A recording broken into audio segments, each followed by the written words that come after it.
when we compare the growth rate of all democracies and dictatorships between 1950 and 2000, we see that democratic countries have underperformed as compared to dictatorial ones.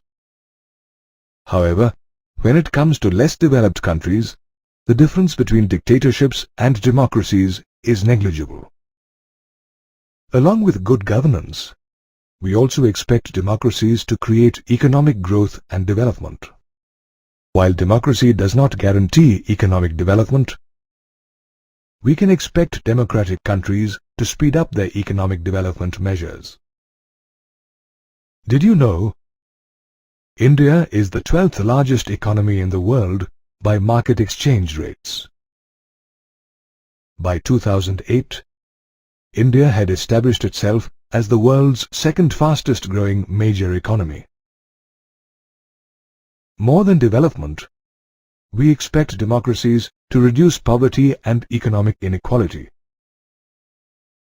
Now, we know that democracies are based on political equality. All individuals have equal power and hold equal weightage in electing representatives. Unfortunately, along with political equality, we find growing economic inequalities. For example, if you look at our own country, 1/3 of the global poor live in India despite the high economic growth rate.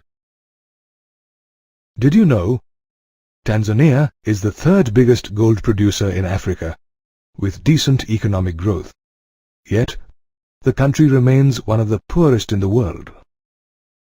With the poor in majority, shouldn't democracy be a rule of the poor? The poor constitute a larger proportion of the voters, and every party focuses on them while campaigning.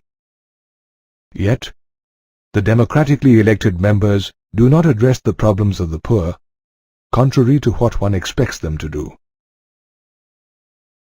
The situation is bad in several so-called democratic countries.